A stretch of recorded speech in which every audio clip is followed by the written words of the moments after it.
Selamat datang di channel ini rekan-rekan sekalian.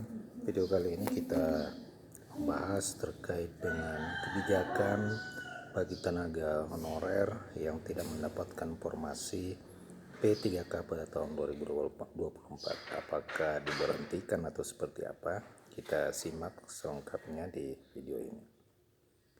Menteri Pendayagunaan Aparatur Negara dan Reformasi Birokrasi Abdullah Azwar Anas menyampaikan bahwa honorer yang belum menjadi ASN itu tersisa 1,8 juta. Ini honorer yang telah terdata di dalam database BKN. Dari semula 2,3 juta orang, tersisa sebanyak 1,8 juta tenaga honorer yang belum diangkat menjadi ASN P3K. Padahal sebenarnya berdasarkan Undang-Undang Nomor 20 Tahun 2023 tentang Aparatur Sipil Negara, persoalan honorer ini sebenarnya harus selesai dan dituntaskan sampai dengan Desember tahun 2024. Nah, sebanyak 1,8 juta honorer menjadi pekerjaan rumah bagi pemerintah agar bisa diselesaikan persoalannya apakah itu diangkat menjadi P3K pada tahun 2024 ini.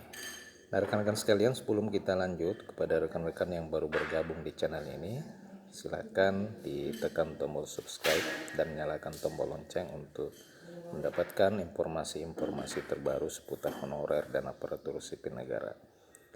Menteri Anas juga memastikan bahwa honorer yang masuk ke dalam database PKN nantinya akan diangkat menjadi ASN P3K. Sayangnya sampai dengan saat ini fakta di lapangan bisa dikatakan berkata lain. Menteri Anas mengungkapkan bahwa total prinsip formasi kebutuhan ASN 2024 yang tersedia sebanyak 1,2 juta orang. Dari jumlah tersebut sebanyak 1 juta merupakan formasi P3K instansi pusat dan daerah. Artinya masih terdapat sekitar 800.000 honorer yang tidak akan terakomodir untuk diangkat menjadi P3K penuh waktu pada tahun ini. Hal tersebut menjadi perhatian Dewan Pembina Forum Honorer K2 TNS Administrasi Indonesia, Nur Baiti. Nur Baiti mempertanyakan nasib honorer yang tidak bisa ikut tes karena keterbatasan formasi P3K pada tahun 2024. Ia menyebutkan bahwa ini masih tanda tanya besar. Seleksi P3K itu dibuka tetapi tidak terjaring semua honorernya, banyak kuota malah tidak sesuai dengan pendataan non-ASN.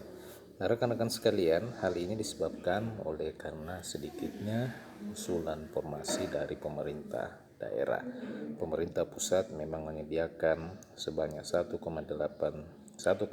juta formasi dan diharapkan bisa mengakomodir seluruh tenaga honorer yang telah terdata di dalam database. Sayangnya kebijakan ini tidak didukung sepenuhnya oleh pemerintah daerah, bahkan ada daerah yang sama sekali tidak mengusulkan formasi P3K pada tahun 2024 ini.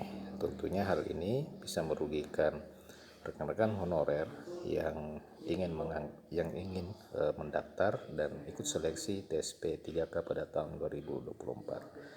Rekan-rekan sekalian, bagaimanakah nasib P3K atau tenaga honorer yang tidak mendapatkan formasi? Berdasarkan beberapa informasi yang dinyatakan oleh Menpan RB bahwa kemungkinan besar bagi honorer yang tidak mendapatkan formasi P3K penuh waktu pada tahun 2024 ini kemungkinan besar akan dimasukkan dan diusulkan untuk diangkat menjadi P3K paruh waktu. Untuk P3K paruh waktu tentu terdapat perbedaan dari sisi penggajian dan sisi jam kerja dengan P3K penuh waktu. Demikian rekan-rekan informasi kali ini. Jika ada tanggapan dan pertanyaan silakan tuliskan di kolom komentar video ini. Terima kasih, sampai jumpa di video berikutnya.